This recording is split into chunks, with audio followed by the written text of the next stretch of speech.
Assalamualaikum warahmatullahi wabarakatuh. Pada kesempatan kali ini saya akan menjelaskan seputar hal mengenai sejarah lahirnya Pancasila. Pada tanggal 1 Juni ditetapkan sebagai tanggal lahirnya Pancasila yang merupakan dasar bagi negara Indonesia. Sebelumnya, seperti apa sih sejarah lahirnya Pancasila? Pancasila sendiri adalah judul pidato yang disampaikan oleh Soekarno pada tanggal 1 Juni 1945. Jadi Pancasila sendiri lahir dalam sebuah sidang yang diadakan oleh BPUPKI pada tanggal 29 Mei sampai tanggal 1 Juni.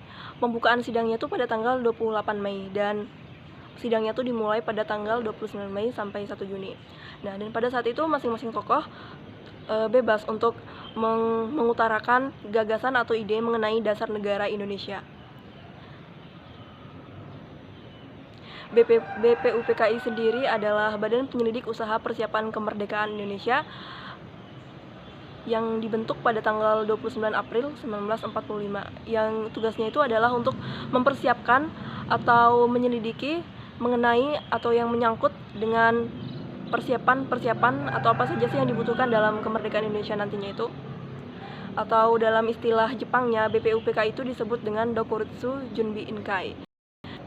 Jadi di sini sudah jelas banget bahwasannya BPUPKI itu berperan besar dalam sampai pada akhirnya lahirlah Pancasila sebagai dasar negara Indonesia. Pancasila dalam sejarah dirumuskan oleh 3 tokoh penting saat sidang BPUPKI berlangsung. Ketiga tokoh tersebut adalah Mr. Supomo, Mr. Muhammad Yamin, dan Insinyur Soekarno. Jadi saya sekarang akan memperkenalkan masing-masing tokoh ya. Yang pertama itu ada Insinyur Soekarno. Dia dikenal sebagai seorang presiden pertama kali di Indonesia. Yang kedua Mr. Supomo, dia dikenal sebagai seorang ahli hukum. Dan yang ketiga itu ada Mr. Muhammad Yamin. Dia dikenal sebagai seorang budayawan, sastrawan, politikus, ahli hukum, dan juga sejarawan. Kembali lagi pada masa sidang BPUPKI berlangsung, Mr. Muhammad Yamin mengutarakan ide atau gagasannya mengenai dasar negara kita nantinya. Mencakup 5 hal poin penting, yaitu peri kebangsaan, peri kemanusiaan, peri ketuhanan, peri kerakyatan, dan kesejahteraan rakyat. Itu disampaikan secara lisan pada tanggal 29 Mei 1945. Dan ada juga rumusan yang dia sampaikan secara tertulis. Rumusan yang diajukannya adalah 1. Ketuhanan Yang Maha Esa, 2. Kebangsaan, ketiga Persatuan Indonesia, keempat rasa kemanusiaan adil dan beradab, kelima kerakyatan yang dipimpin oleh hikmah dalam kebijaksanaan dalam permusyawaratan perwakilan, yang kelima adalah keadilan sosial bagi seluruh rakyat Indonesia. Adapun rumusan dasar negara yang diusulkan oleh Mr. Pomo pada pidatonya dalam sidang BPUPKI tanggal 31 Mei 1945. Rumusan mengenai Pancasila yang diusulkannya itu berbunyi persatuan, kekeluargaan, keseimbangan lahir dan batin, musyawarah, dan ketuhanan. Lain halnya dengan Soekarno, ia memberikan usulan untuk menjadi dasar negara kita. Itu ada 3, yaitu Trisila, Ekasila, dan Pancasila. Adapun isi dari Ekasila usulan Soekarno sendiri adalah gotong royong, dan Trisila yang merupakan usulan Soekarno juga itu berbunyi sosio-nasionalisme, sosio-demokrasi, dan ketuhanan.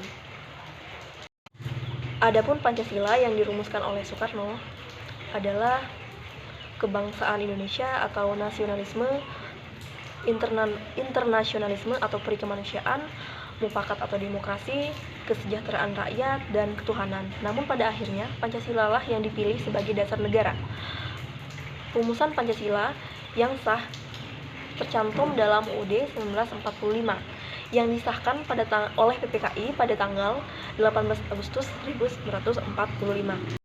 Selanjutnya berdasarkan instruksi yang dikeluarkan oleh Presiden Republik Indonesia nomor 12 tahun 1968 pada tanggal 13 April 1968, tata urutan dan rumusan Pancasila yang sah adalah 1.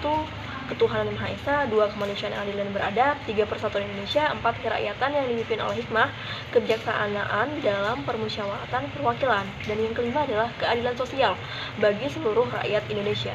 Sekian, terima kasih.